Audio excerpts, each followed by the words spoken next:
nos persiguen las historias de todos los días. Y ahorita que estuvimos en Colombia sirviéndole al Señor, me traje una anécdota que creo que no lo voy a olvidar. El domingo en la noche, después de que había terminado el retiro espiritual en Colombia, un retiro donde servimos con amor, servimos con pasión, servimos con entrega. Llegamos a la iglesia, tuvimos el recibimiento y cuando nos fuimos a despedir, quedábamos mi esposa, Alexandra y yo. Y decidimos tomar un Uber que nos llevara a nuestro hotel. Llegó el Uber y desde que llegó el muchacho, noté que había algo como asolapado en su vida. Nos montamos en el carro y noté que empezó a ir demasiado despacio y yo ya me extrañé. Luego, entendiendo que hay una avenida conocida como la Avenida del Poblado en Medellín, que nos llevaba directo a nuestro hotel, noté que hizo una variación y se salió del camino correcto. E inmediatamente se me prendieron las alarmas y le dije: socio, ¿usted para dónde va? Dígame, ¿usted por qué está tomando esta ruta? ¿Usted cree que es que yo no soy de aquí? Le voy a pedir dos favores. Uno, que le meta la pata a ese carro porque va muy despacio. Y dos, que coja inmediatamente la Avenida del Poblado. ¿Usted a dónde nos quiere llevar? Y me llené de rabia. Iba enojado dentro de mí. Llegamos al hotel, esperé que entrara la pastora y Alexandra y le hice el reclamo. Le dije: socio, ¿usted qué pretendía con nosotros? ¿A dónde nos quería llevar? ¿O a dónde nos estaban esperando sus compinches para robarnos y atracarnos? No, amigazo, yo no tenía eso en mi corazón. El GPS me mostró otra forma de llegar y yo la cogí. Yo le dije: no, socio, yo venía mirando el GPS y usted se salió de la ruta correcta. Yo confío en los Uber, le dije yo. Y yo pedí un servicio esperando que usted me brindara tranquilidad y usted no me la dio. Sepa que lo voy a reportar y lo voy a hacer inmediatamente. Él se fue, le dije a Alexa, que fue la que pidió el Uber, que lo reportara, pero en mi corazón quedó una amargura, quedó rabia registrada en mi corazón. Y le voy a abrir mi corazón y voy a ser vulnerable con usted en esta mañana. Empecé a maldecirlo. Maldecir no es solamente decir maldito seas. Maldecir también tiene que ver con pensar ojalá le vaya mal. Por eso es que los encuentran por allí con la boca llena de moscas, porque son malos y perversos. Y empezó una lucha en mi corazón porque venían imágenes adentro de mí que miraban a mi esposa siendo humillada y ultrajada y me miraba yo siendo apuñaleado porque a lo mejor yo no me iba a dejar quitar las cosas y me sentí con mucho enojo. Pasaron las horas y no superaba la rabia. Llegó la madrugada y no podía dormir y el Señor empezó a redarguirme. Y empezó a traer palabra a mi vida como esta que dice: oísteis que fue dicho, ojo por ojo y diente por diente. Mas yo os digo que el que te maldiga, bendícelo. Y cuando eso empezó a llegar a mi corazón, no tuve más remedio que arrodillarme y pedirle perdón al Señor. Y empezar a bendecir a quien yo había maldecido. La prédica de hoy tiene como título: protege tu corazón. Y está basado en el libro de Proverbios, capítulo 4, versículo 20 al 27. Y de seguro que de alguna manera, en algún otro escenario, a usted le ha pasado lo mismo. Por eso la prédica de hoy tiene que ver con cuidar nuestro corazón. Así que yo lo animo a que vayamos a esta parte bíblica y podamos entender con ella cómo tenemos que cuidar nuestro corazón. Vamos a leerla. Proverbios capítulo 4, versículos del 20 al 27. Y léala conmigo a la voz de tres. 1, 2 y 3. Hijo mío, está atento a mis palabras, inclina tu oído a mis razones. No se aparten de tus ojos, guárdalas en medio de tu corazón, porque son vida a los que la hallan y medicina a todo su cuerpo. Sobre toda cosa guardada, guarda tu corazón, porque de él mana la vida. Aparta de ti la perversidad de la boca, aleja de ti la iniquidad de los labios.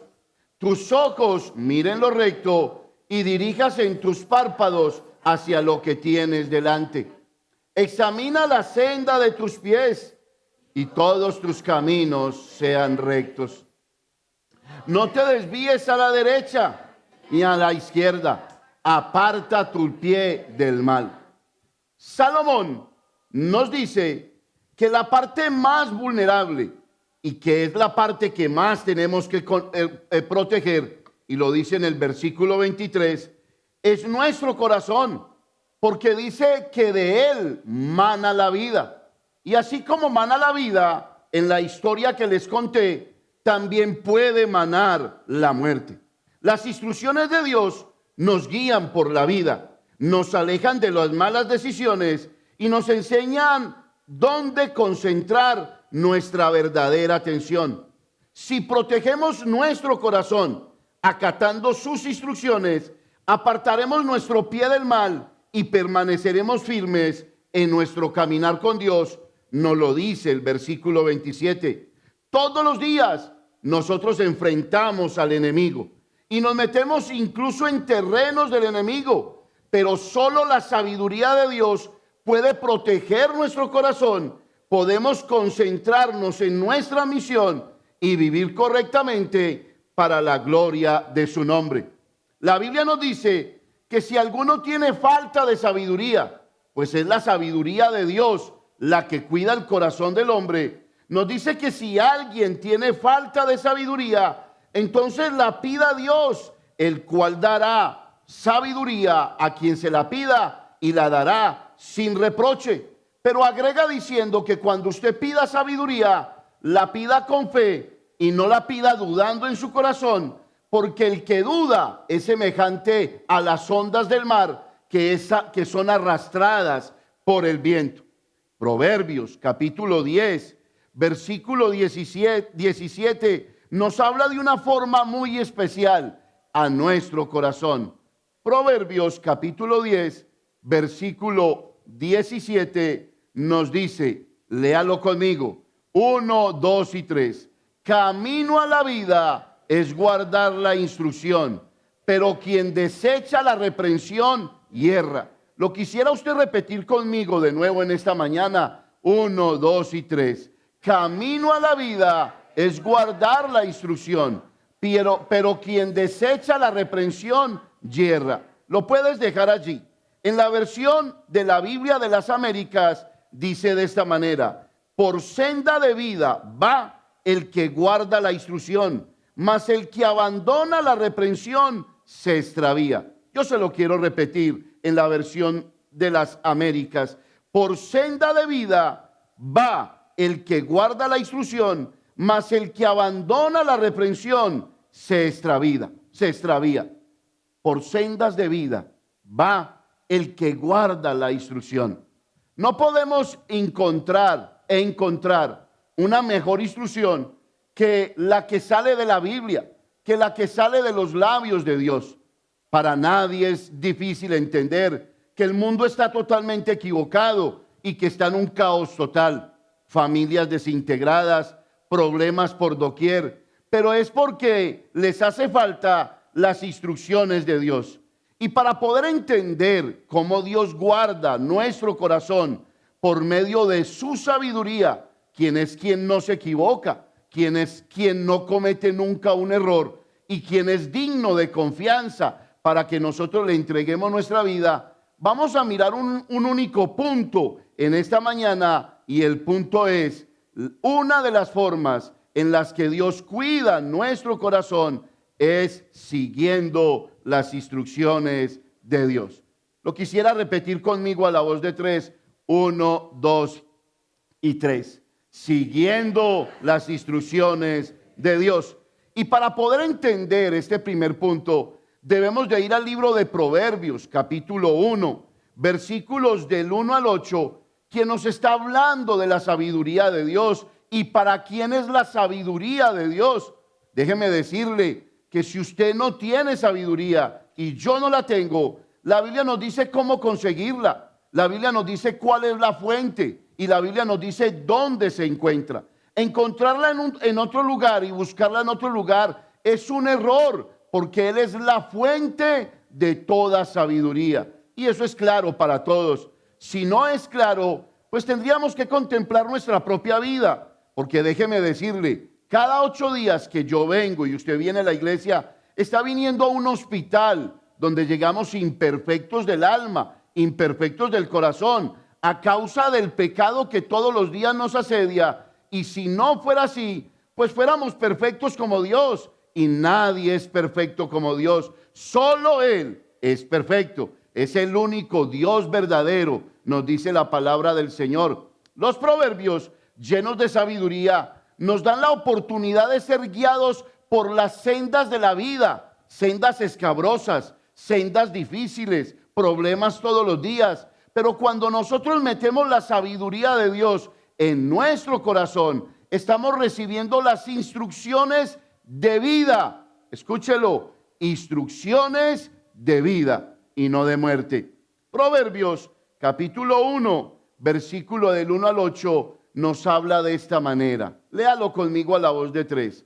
1, 2 y 3. Los proverbios de Salomón, hijo de David, rey de Israel. Para entender sabiduría y doctrina, para conocer ¿qué? Razones prudentes. Déjamelo allí, por favor. Salomón nos empieza diciendo que las instrucciones de Dios son para entender y tener sabiduría. La palabra doctrina allí significa enseñanza. Para entender las enseñanzas, para conocer las razones prudentes. Versículo siguiente, por favor. Para recibir el consejo de prudencia, justicia, juicio y equidad. Y esto es tremendo.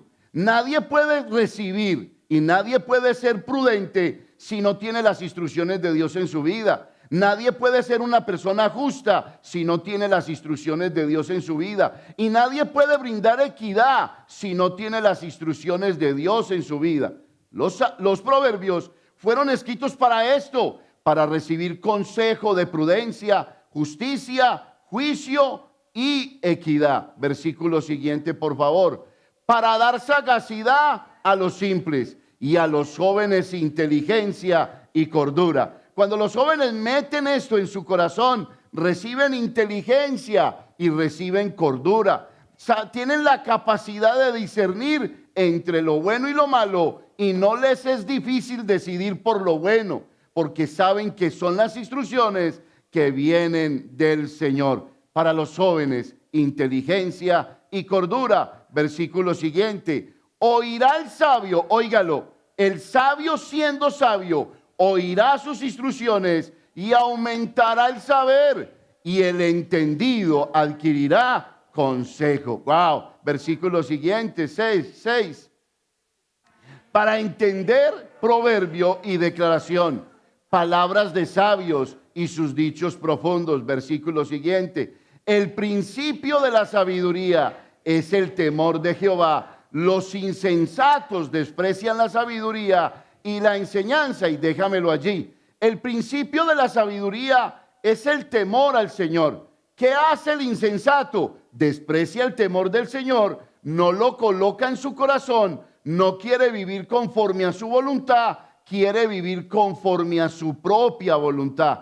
¿Dónde conoce usted un hombre débil? Lo conoce débil cuando no recibe este tipo de instrucción. Se mofa creyendo que tiene la capacidad de conducir su vida, pero su vida está llena de fracaso, no solamente fracaso exterior, sino un fracaso interior. Con su moral no es capaz, con su ética no es capaz. Y la Biblia dice que el principio de la sabiduría es temer a Dios de todo corazón y añade, los insensatos desprecian la sabiduría y la enseñanza que viene del Señor. Te pregunto en esta mañana, ¿te gusta seguir instrucciones? De seguro que no. Para la mayoría de las personas es un reto. Lee las instrucciones primero, antes de usarse. Dicen las famosas cajas que vienen de Amazon o las que compramos nosotros en Lowe's o en Home Depot. Antes de usar esta máquina, lea las instrucciones. Es la frase que acompaña a todo artículo nuevo.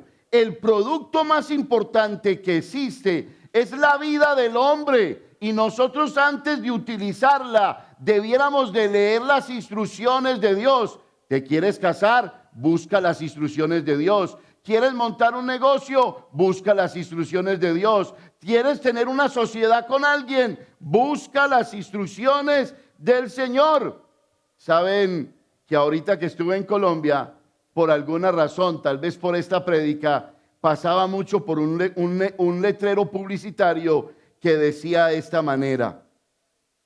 Póngale cuidado. Si hasta aquí todas las tentativas o intenciones le han fallado, pues siga las instrucciones. Se la repito.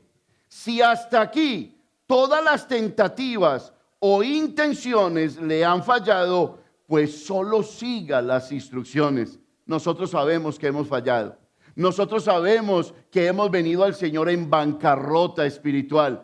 ¿Qué nos pide el Señor? Que sencillamente, frente a todas las alternativas que hemos tenido, frente a todos los pronósticos que hemos tenido, frente a cualquier situación o oportunidad que hemos tenido, si hemos fallado, pues Dios nos está diciendo en esta mañana, aquí están mis instrucciones. Si quieres vivir, si quieres salir adelante, sencillamente síguelas. ¿Pero cómo? Al pie de la letra.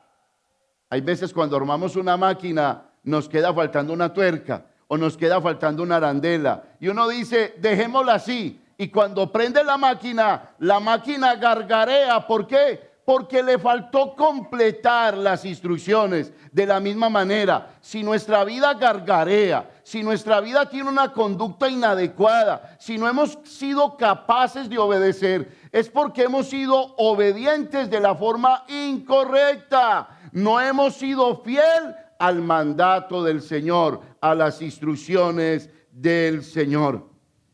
Cuando leía este aviso, eso me generaba una advertencia a mi corazón. Las decisiones sabias siempre traerán bendiciones prometidas y las malas siempre traerán consecuencias no deseadas. Seguir las instrucciones de Dios requiere de esfuerzo arduo, compromiso y perseverancia hasta el fin. Instruir, póngale cuidado. Instruir es la acción de proporcionar conocimiento, habilidades e ideas o experiencias a una persona. La Biblia ya nos ha brindado su conocimiento. La Biblia nos ha brindado las experiencias del pasado. Y Juan en una de sus cartas dice, estas cosas fueron escritas para experiencia, para que ustedes al leerlas, al contemplarlas, entonces ustedes no pequen, solo sigan las instrucciones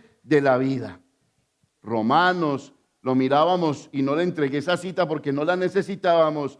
Lo recordábamos la semana pasada en la prédica que decía, porque las cosas que se escribieron antes para nuestra enseñanza se escribieron, a fin de que por la paciencia y la consolación de las Escrituras nosotros tengamos experiencias. Aquí en la Biblia hay cosas que ya se redactaron, cosas que nos dicen cómo va a ser el futuro. ¿Y qué dice la palabra? Que por ellas escritas nosotros seamos consolados por la palabra, a fin de que nadie nos robe la esperanza que es segura en Cristo Jesús, Señor nuestro.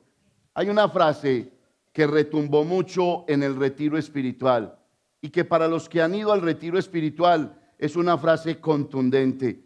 Hay una frase en el manual que usamos para el retiro espiritual que dice de esta manera: lo que la Biblia nos advierte, nos afirma, nuestras propias experiencias lo ratifican. ¡Wow! Lo que la Biblia nos dice y nos advierte, nuestras propias experiencias lo ratifican. ¿Qué nos dice la Biblia? No robes, y cuando robamos terminamos en la cárcel. Nuestras experiencias ratifican lo que la Biblia nos está prohibiendo, lo que la Biblia nos está diciendo que no hagamos. Seguir las instrucciones de Dios implica bendición. No seguirlas implica sencillamente maldición para nuestra propia vida. Ahora la pregunta sería: ¿qué actitud quiere Dios frente a las instrucciones de Dios? Pues Él quiere la actitud correcta. Mira lo que dice Proverbios capítulo 1, versículo 8. La actitud correcta delante del Señor. La pregunta sería: ¿tienes la actitud correcta para obedecer a Dios? ¿Razonas con sus mandamientos? ¿Le buscas lógica a sus mandamientos? Porque si le buscas lógica a sus mandamientos, no los vas a encontrar. La palabra de Dios primero se obedece y luego se comprende por qué la obedecimos. Viene la respuesta de por qué primero debimos de obedecer al Señor. Dios busca nuestra actitud correcta. Mira lo que dice Proverbios 1:8. Oye, hijo mío, la instrucción de tu padre y no desprecies la dirección de tu madre. ¿Qué te está diciendo Dios? Oye, hijo mío, no seas duro de corazón, no desprecies la dirección de tu madre. Es increíble. No podemos cometer el error de ignorar las instrucciones de nuestras autoridades. El Señor usa sus vidas para traer consejo y dirección a nuestras vidas. Escúchelo, no cometamos el error de ignorar las instrucciones de nuestras autoridades. Dios los puso allí para darnos consejo y consejos de vida. Algo que yo no olvido de mi padre, que lo tengo presente, me decía: mi hijo, el que mucho abarca, poco aprieta. ¿Sabe por qué me lo decía mi papá? Porque yo era un hombre que me soplaba, me gastaba más de lo que yo ganaba. Tal vez miraba en mí que me tiraba deleites o hacía cosas que yo no debía de hacer con el presupuesto que me entraba. Y mi papá me decía: hijo, el que mucho abarca, poco aprieta. Instrucciones de vida. Si eso me lo dice un padre terrenal y no falla, se equivocará nuestro Padre celestial, creador de nuestra vida, que sabe a dónde se inclina nuestro corazón. ¿Se equivocará Dios? De ninguna manera. Nuestras experiencias ratifican lo que Dios nos ha advertido a nosotros en su palabra. ¿Usted está aquí? Alábelo, alábelo.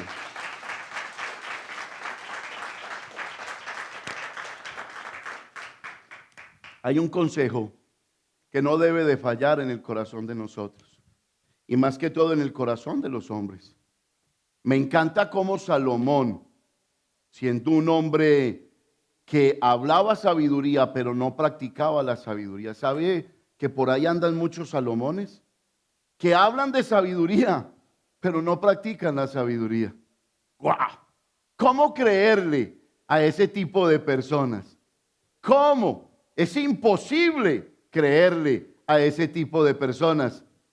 Pero Dios colocó por su espíritu la esencia de esta palabra para advertirnos muchas cosas. Proverbios capítulo 5, versículos del 7 al 14. Mire lo que nos dice Salomón y nos dice a través de instrucciones de vida. Porque nos gusta jugar con el pecado. Hay veces nos gusta tantearlo, a ver a qué sabe, a ver a qué medio prueba, a medio sabe el pecado. Y mire lo que hace una instrucción de vida de parte del Señor. Léalo conmigo a la voz de 3. 1, 2 y 3. Ahora pues, hijos, oídme y no os apartéis de las razones de mi boca. Dios te está diciendo: escúchenme y no se aparten de las razones de mi boca. Verso siguiente.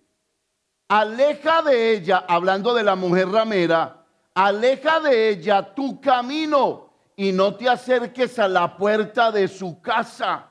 Le está diciendo Dios al hombre, al creyente, al no creyente, por instrucciones divinas: ni siquiera te acerques a la casa de una mujer coqueta, ramera, de una mujer astuta de corazón. Instrucciones de vida. Pero es que Dios es un aguafiestas cósmico. No, enseguida nos va a explicar por qué no te debes de acercar ni siquiera a la puerta de su casa. Verso siguiente. Para que no des a los extraños tu honor y tus años, ¿a quién? Al cruel. Tremendo.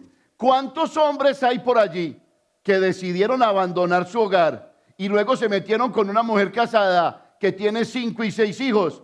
Para que no des a tus extraños tu honor y tus años al cruel. ¿Hacia dónde va? A trabajar. ¿A qué horas? A las 5 de la mañana. ¿Por qué? Porque tengo una gallada que alimentar. Y tus años al cruel.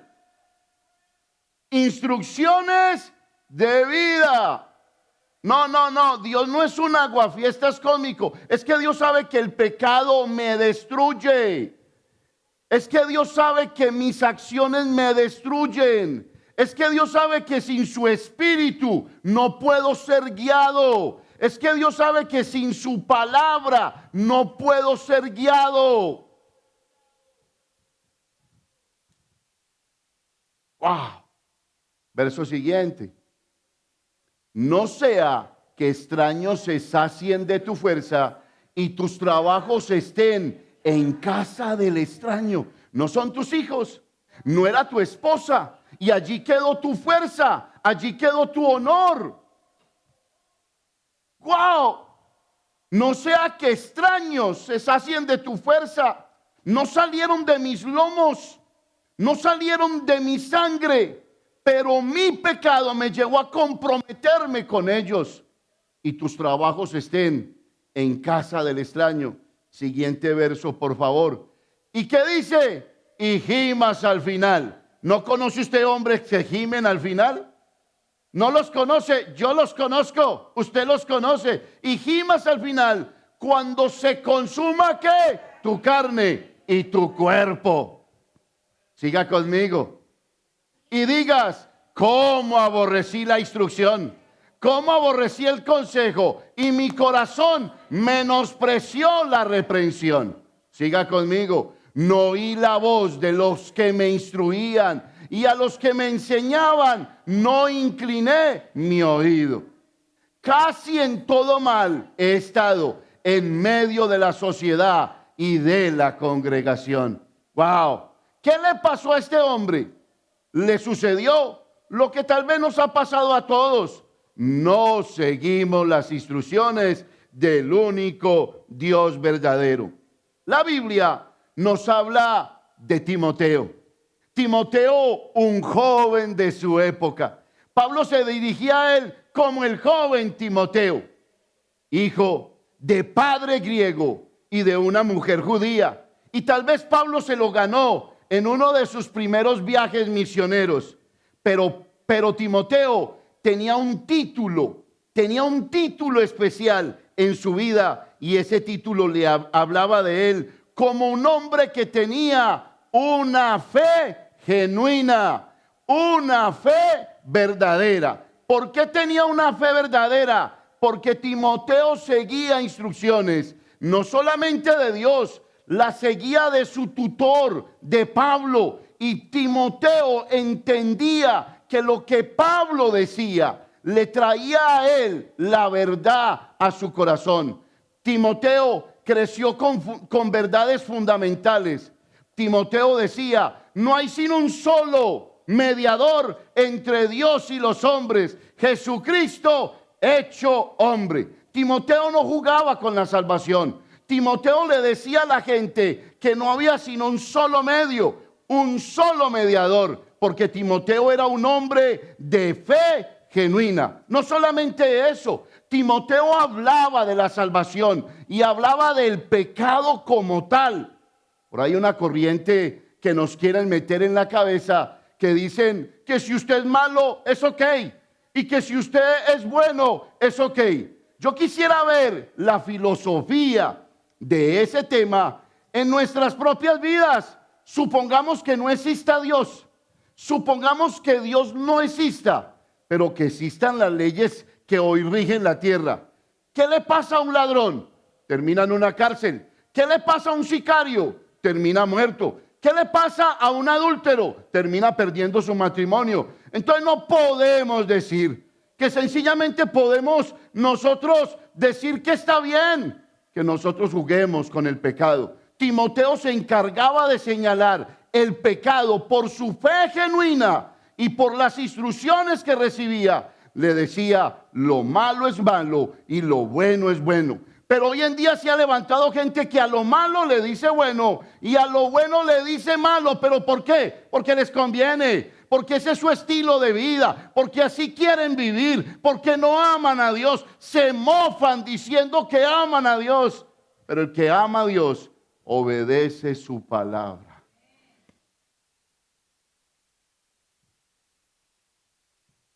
Segunda de Timoteo, capítulo 3,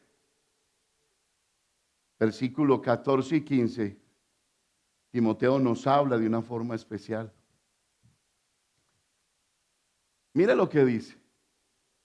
Y esto se lo dice Pablo a Timoteo.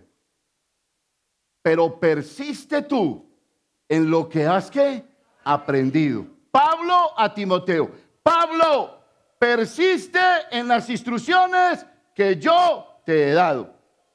Persiste tú en lo que has aprendido y te persuadiste sabiendo de quién has aprendido. Wow. Versículo siguiente. Dice, y que desde la niñez has sabido las sagradas escrituras, las cuales te pueden hacer sabio para salvación por la fe que es en Cristo Jesús. Estas escrituras solo presentan un medio, a Jesucristo. Y Pablo le dice a Timoteo que se haga sabio para salvación, entendiendo que en estas escrituras está el Rey de Reyes y Señor de Señores, y que es en el único que reposa la salvación, en Jesucristo, hecho hombre. ¿Qué pasa si nosotros cambiamos las instrucciones de Dios? Primero nos alejamos de Dios, estilo Jonás.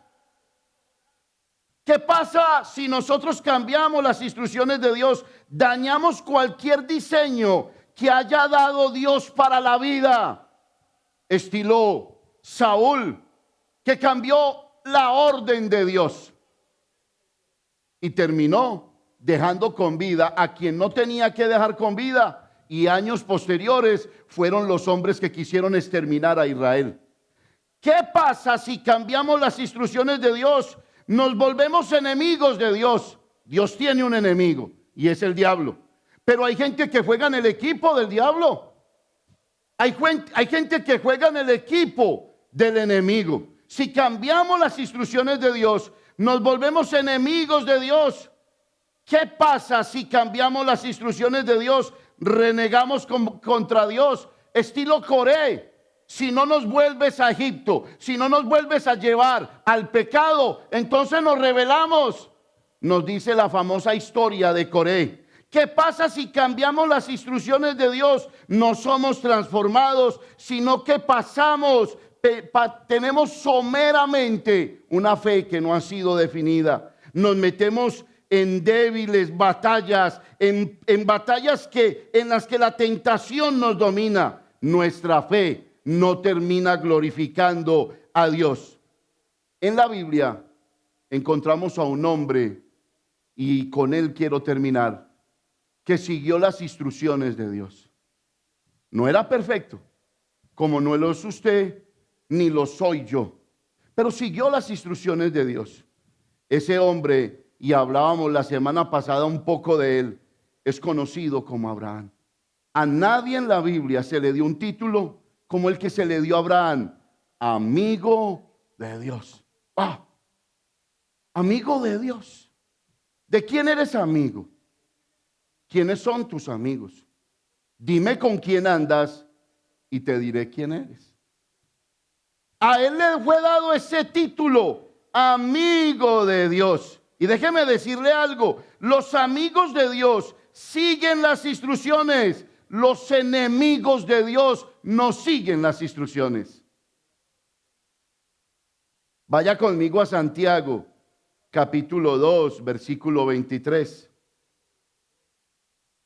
La idea de seguir a alguien que te está diciendo qué hacer suena poco atractiva. Pero para Abraham sonaba atractivo seguir las instrucciones de Dios. A Abraham le pasaba lo que dice Jeremías capítulo 17. Bendito el varón que confía en Jehová. Confiar en Jehová, confiar en Dios es aceptar la autoridad de Dios.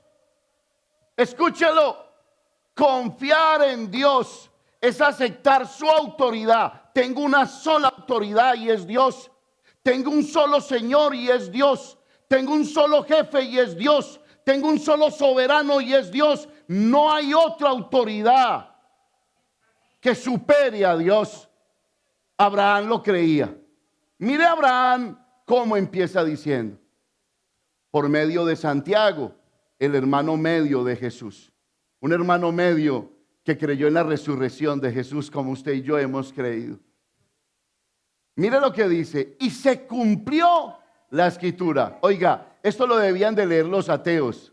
Que dice, y se cumplió la escritura. Me encanta porque Jesús a cada ratico hablaba así. Para que se cumpla la escritura. Y se cumplió la escritura. ¿Dónde estarán los ateos de hoy donde niegan eso? Y se cumplió la escritura. No lo dice ni el Código Da Vinci. No lo dice otro libro de bestseller. Lo dice la Biblia. Y se cumplió la escritura que dice, Abraham creyó a Dios y le fue contado por justicia. Y fue llamado, ¿qué? Amigo de Dios. Y yo quiero que usted no se pierda esta parte. Definamos amigo. Cuando hablamos de amistad, la amistad más trascendental, la amistad que más nos proyecta, es la amistad de Dios con Dios. Cuando hablamos de amistad, la amistad que más nos proyecta, que más nos conviene, es la amistad con Dios. Pero qué controversia tan grande. El mundo no quiere esa amistad. Las personas no quieren esa amistad. Le sacan el cuerpo a esa amistad. No la quieren con Dios. Es decir, si hay una amistad que pudiera cambiar nuestras perspectivas hacia el futuro, es la amistad con Dios. Ahora mire el engaño del mundo y del enemigo que se esconde detrás del mundo. ¿Qué nos dice? Hey, la amistad con Dios no te conviene. Hey, la amistad con Dios te lleva al fracaso. No te conviene. El mundo y el enemigo le grita a nuestro corazón, no seas amigo de Dios porque no te conviene. Pero es la amistad que más me proyecta. Es la amistad que más me brinda confianza. Es la amistad que más necesita el ser humano. Y me encanta porque Jesús le brindaron esa amistad. En Mateo capítulo 4 nos dice la Biblia que Satanás se acercó y le dijo, mira, quiero ser amigo tuyo si postrado me adorares. ¡Ah, qué amistad tan buena! Me ofrece dinero, me ofrece fama. ¿Y qué le dijo Jesús? Mira, Satanás, al Señor tu Dios, a ese adorarás, a ese servirás. Jesús no vendió su amistad por lo que le ofrecía el mundo. Jesús se centró en una amistad única con Dios. Quien es amigo del mundo rechaza a Dios, y quien es amigo de Dios rechaza al mundo. ¿Usted está aquí? Ahora, ¿qué significa la palabra amistad? Porque posiblemente usted sea amigo del mundo o yo sea amigo del mundo. Significa relación. Alguien con quien tengo cercanía, con quien tengo afecto. Estamos incluso hablando de socios con el mundo de hoy. No se le olvide, ¿qué significa la palabra amistad? Hablando en esta terminología, alguien con quien tengo cercanía. Hay gente que tiene cercanía con el mundo. Pica en el mundo, regresa a Dios a levantar sus manos. Cercanos al mundo, no pierden la comunión con el mundo, pero como sienten juicio de Dios en su corazón, tampoco la quieren perder con Dios. Un poquitico de lo uno, un poquitico de lo otro. No saben que lo uno termina minando lo otro. Tremendo. Significa relación. Alguien con quien tengo cercanía, con quien tengo afecto. Estamos incluso hablando de ser socios. ¿Qué pasa cuando nosotros queremos tener los sistemas de este mundo como amigos, como aliados, como cercanos nuestros? Veamos lo que dice la Escritura. Primera de Juan, capítulo 2, versículos del 15 al 17. Esta palabra es hermosa. No la que está diciendo el pastor, la que vamos a leer. ¿Qué significa cuando yo tengo cercanía con el mundo? ¿Qué significa? ¿Qué pasa cuando nosotros queremos tener ese sistema de valores como nuestro aliado, como nuestro socio, como nuestro amigo? Léalo conmigo. 1, 2 y 3. No améis al mundo, ni las cosas que están en el mundo. Si alguno ama al mundo, el amor del Padre no está en él. Porque todo lo que hay en el mundo, ¿cuánto hay? Todo lo que hay en el mundo, los deseos de la carne, los deseos de los ojos y la vanagloria de la vida, no provienen del Padre, sino de Dios. Ahí nos menciona 3 características de los que son amigos del mundo. Deseos de la carne, los deseos de los ojos y la arrogancia, dice otra traducción, de la vida. Y eso no proviene del Padre, sino del mundo. Tal vez aquí hay muchos amigos del mundo, o habemos muchos amigos del mundo. Pero mire lo que termina diferenciando a los amigos de Dios y a los amigos del mundo. El versículo que viene.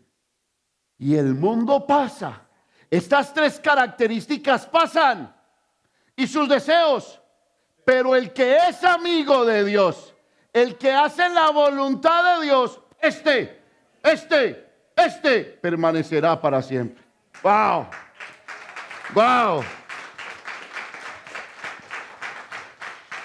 Miren la diferencia de uno constituirse amigo de este mundo o constituirse amigo de Dios.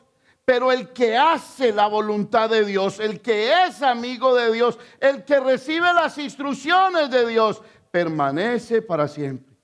Póngale cuidado a esto. La amistad con Dios genera estabilidad. La amistad con el mundo genera inestabilidad. ¿Cómo ve usted los países de hoy? ¿Cómo ve los gobiernos de hoy? ¿Usted los ve estables o inestables? Dígalo duro, no le dé pena. ¿Cómo los ve? ¿Y sabe por qué están inestables? Porque son amigos del mundo. Amigos del mundo. Ahora, eso es una razón para la cual nosotros pensar y meditar y exhortarnos a nosotros mismos. ¿Por qué? Porque el mundo y sus deseos están bajo sentencia. Todos le daremos cuentas a Dios. Usted está bajo sentencia, yo bajo sentencia. Lo que usted hace en oculto está bajo sentencia. Lo que yo hago en oculto está bajo sentencia. Todos le daremos cuentas a Dios. Cuando tú vas al libro de Apocalipsis, el libro de Apocalipsis es un libro de sentencias que muchos por miedo no leen. Tal vez está lleno de simbología, pero déjeme decirle una cosa, es un libro de sentencias. Y ese libro de sentencias nos dice que tenemos que darle cuentas a Dios. Pero antes que vengan esos juicios de sentencia, va a suceder un acontecimiento glorioso que solo califican los justos, los limpios de corazón. Los limpios no los que se limpian ellos mismos, los que han sido lavados, comprados y limpiados por la sangre del Cordero de Dios. Solo ellos. Y le voy a decir una cosa, prepárese para este acontecimiento. Hay quienes se están preparando para quedarse. Sí. Hay quienes se preparan para quedarse. Pero usted no se prepare para quedarse. Prepárese para irse con el Señor. Sí. Usted está en un hotel de paso. No compre muebles. Usted está en un hotel de paso. De paso. Viene un acontecimiento glorioso y la Biblia lo describe de esta manera. Lucas 17, del 26 al 36. Léalo conmigo y de largo. 1, 2 y 3. Como fue en los días de Noé, así también será en los días del Hijo del Hombre. Comían, bebían, se casaban y se daban en casamiento, hasta el día en que entró Noé en el arca y vino el diluvio y los destruyó a todos. Ay. Asimismo, como sucedió en los días de Lot, comían, bebían, compraban, vendían, plantaban, edificaban. Mas el día en que Lot salió de Sodoma, llovió del cielo fuego y azufre y los destruyó. ¿A quién? A todos. El día en que Lot salió, ¿de dónde? De Sodoma. Sodoma significa mundo. Un día saldremos de este mundo. Y cuando salgamos de este mundo, y no lo digo por mofarme, porque duele, caerá fuego del cielo. Porque hemos pretendido que con nuestra vida hacemos lo que nos da la gana. Hemos creído que el impío no lo juzgará nadie. Hemos creído que nosotros sencillamente podemos ir y venir sin darle cuentas a Dios. Pero llegará el día de esto. Pero mire lo hermoso que viene. Siga conmigo. Así será el día en que el Hijo del Hombre, ¿qué? Se manifieste. Ya no va a venir como bebé. Bebé. Ya no va a venir como bebé. Porque hay unos que aman a Jesús como bebé. Ay, el pesebre. ¿Qué va a hacer ese niño en el pesebre? Tutaima, tuturuma. Y viven en Tutaima, tuturuma. ¿Por qué? Porque aman a Jesús del pesebre. Pero no aman al Jesús que trae juicio. A ese no lo quieren. Porque no quieren. Son duros de corazón. Tómela como quiera y piénsela como quiera. Hay algo que la vida ha definido por Dios por nosotros y que ha mostrado que todos los impíos hasta el día de hoy se han equivocado. Todos. Menos Dios. Es que esto no es lo que el pastor Oscar dice, es lo que dice la Biblia. Siga leyendo conmigo. En aquel día, el que está en la azotea y sus bienes en casa, no descienda a tomarlos. Y el que en el campo asimismo no vuelva atrás. Acordaos de la mujer de Lot. Todo el que procure salvar su vida, la perderá. Y todo el que la pierda, la salvará. Os digo que en aquella noche estarán dos en una cama. El uno será tomado y el otro será ¿qué? Dejado. Mire, esto es tan cierto que esto nos persigue psicológicamente. A usted ve, no se le ha perdido la señora a un lado. Pero ¿dónde está? Mami, el arrebatamiento.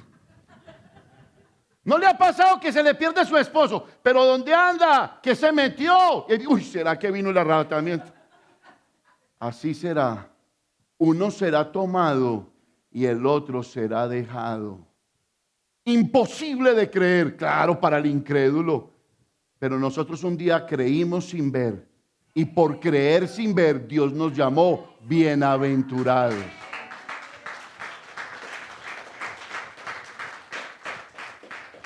Estamos viviendo un mundo inestable. Claro que sí, todo lo podemos asegurar. Va a llegar el día. Va a llegar el momento. Vaya conmigo al libro de las sentencias. Apocalipsis, capítulo 9, versículo 18 al 21. Pensábamos que el malo se iba a quedar eternamente siendo malo y que iba a hacer lo que le daba la gana. No, hermano, no es así. Mire lo que dice Apocalipsis y terminando de leer esto les quiero hacer una pregunta. Léalo conmigo a la voz de 3. 1, 2 y 3. Por estas 3 plagas fue muerta la tercera parte de los hombres. Por el fuego, el humo y el azufre que salían ¿de quién? De su boca. Sigan leyendo conmigo. Pues el poder de los caballos estaba en su boca y en sus colas, porque sus colas semejantes a serpientes tenían cabezas y con ellas ¿qué? Dañaban. Siga conmigo. Y los otros hombres, mire la dureza de la humanidad. Y los otros hombres, léalo conmigo, que no fueron muertos por estas plagas, ni aún así se arrepintieron de las obras de sus manos, ni dejaron de adorar a los demonios y a las imágenes de oro, de plata, de bronce, de piedra y de madera, las cuales no pueden ver, ni oír, ni andar. Y no se arrepintieron de sus homicidios, ni de sus hechicerías, ni de su fornicación, ni de sus hurtos. Ni aún así se arrepintieron. Le pregunto, ¿no hace la humanidad de hoy hechizos y hechicería, como dice ahí? ¿No hace la humanidad de hoy robos y fornicación, como dice ahí? Estamos viviendo un tiempo que a cualquier momento Dios dice sentencia sobre la humanidad.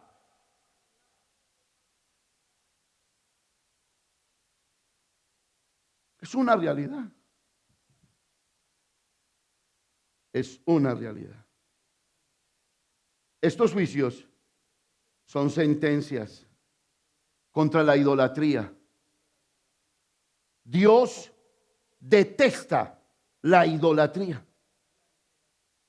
Y téngame un poquito de paciencia, porque usted se da cuenta que al leer esto es lo que está pasando en la humanidad. Vaya conmigo al libro de Deuteronomio, capítulo 4, versículos del 15 al 20. Y esto es para los que todavía guardan estampitas en su casa y en su billetera y todavía luchan con postrarse ni adorar y venerar a imágenes. Acabamos de leer un libro de sentencias del Apocalipsis que nos dice que la ira de Dios vendrá contra los idólatras, hechiceros, contra los ladrones y fornicarios. Y mire lo que habla Dios acerca de la idolatría. Léalo conmigo, 1, 2 y 3. Guardad pues mucho vuestras almas, vuestros corazones, pues ninguna figura visteis el día que Jehová habló con vosotros de en medio del fuego. Verso 16. Para que no os corrompáis y hagáis para vosotros escultura, imagen de figura alguna, efigie de varón o hembra. Wow. Figura de animal alguno que está en la tierra, figura de ave alguna, alada, que vuele por el aire. Verso siguiente. Figura de ningún animal que se arrastre sobre la tierra, figura de pez alguno que haya en el agua debajo de la tierra. Siguiente. No sea que alces tus ojos al cielo y viendo el sol y la luna y las estrellas y todo el ejército del cielo, seas impulsado y te inclines a ellos y les sirvas, porque Jehová tu Dios los ha concedido a todos los pueblos debajo de los cielos. Siga adelante. Pero a vosotros Jehová os tomó y os ha sacado del horno de hierro de Egipto, para que seáis el pueblo de su heredad, como en este día. Wow. A vosotros. ¿De dónde lo sacó Dios? Del horno de hierro. Del horno de hierro, para que el libro de las sentencias no fuera sobre nosotros. Usted está aquí. ¿No está practicando la humanidad eso? Todo lo que dice Apocalipsis. Y mire cómo termina Santiago, capítulo 4. Del 1 al 4. Porque a lo mejor usted querrá hoy no ser amigo del mundo, sino ser amigo de Dios. Léalo conmigo y terminamos con esto. 1, 2 y 3. ¿De dónde vienen las guerras y los pleitos entre vosotros? ¿No es de vuestras pasiones las cuales combaten en vuestros miembros? Codiciáis y no tenéis. Matáis y ardéis de envidia y no podéis alcanzar. Combatís y lucháis, pero no tenéis lo que deseáis, porque no pedís. Pedís y no recibís, porque pedís mal, para gastar en vuestros deleites. Oh almas adúlteras, ¿no sabéis que la amistad del mundo es enemistad contra Dios? Cualquiera pues que quiera ser amigo del mundo se constituye enemigo de Dios.